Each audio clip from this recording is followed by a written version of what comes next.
So I grew up in a small town in Delaware.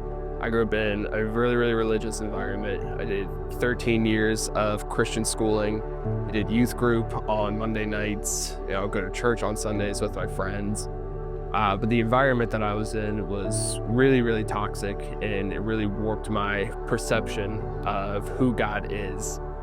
My home life was just total chaos. My dad was addicted to multiple substances. He struggled a lot with prescription drug abuse. You would find empty alcohol bottles in his car. And the culmination of all of that really led to me developing a lot of mental health issues really, really early on. From the time that I was 12 or 13, that was when I remember, panic attacks, depression, self-harm, suicidal ideations, all that stuff kind of started to creep in, and it just kind of snowballed from that point on. And I really, really struggled for most of my life with my mental health and just believing that my life was actually worth living.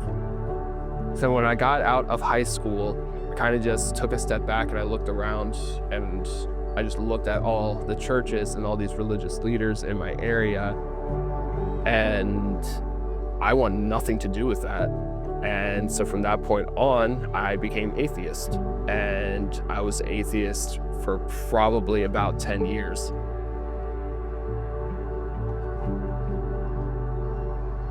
And fast forward, almost 10 years, and my now wife and I, we are living in Florida. And the first year of us living in Florida was probably one of the hardest years of my life. My mental health just continued to snowball, and it kind of culminated in one night where I left our house, and I left with every intent to take my own life. And fast forward a couple of months, and my wife, she's wanting to get back into church, and she's wanting to grow in her faith, and I just want absolutely nothing to do with it. I was angry. I had all these walls up. I just wanted nothing to do with the church, and I wanted nothing to do with God, because I just couldn't believe that he was actually as good as everybody said he was. But she kept persisting, and she kept insisting that we go to church together. I was walking up the steps, and everybody's standing outside, and I'm thinking to myself, what am I doing here? This is so weird. But we just kept going. She kept convincing me to go, until ultimately one day, and I literally remember this clear as day, walk into the church. I was sitting on the left side, fourth row from the front, second seat in. And at the end of the sermon, the floor was just open for the Holy Spirit to move over people, and if somebody felt convicted to pray over somebody, they had the freedom to do so. And I remember sitting there and kind of just saying, God, if you're actually real, I want to know that you see me. I want to know that all this hasn't been for nothing. I want to know that you are as good as everyone says you are, but I need to know that you are actually real. 30 seconds later, somebody comes over and taps you on my shoulder and just prays the most powerful prayer over me and over my life. And it's just everything that I needed to hear, to know that God was present and he was there. And I just wept. It was just, everything came out, and I could physically feel the weight of everything that I had been carrying for so long be taken and be turned over and literally be buried in that moment. And ever since then, it's just been an absolute wild ride.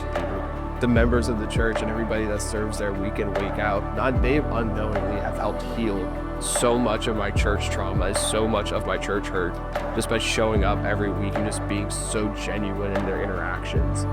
And just the way that God has just moved, not even just my life currently, but the way he's just moved throughout the entirety of my life. I was too stubborn to see it. It's a miracle that I'm even sitting here with the privilege to share this. If you would have told me a year and a half ago that I would be planting my roots at a church, and also be in a position of leadership at a church, I would have thought that you were absolutely insane. And now it's so rewarding to just want to walk and live in my God-given purpose and just be the man that God is calling me to be. Because of my wife, because of Grace City Tampa, and ultimately because of Jesus, my life has been completely transformed.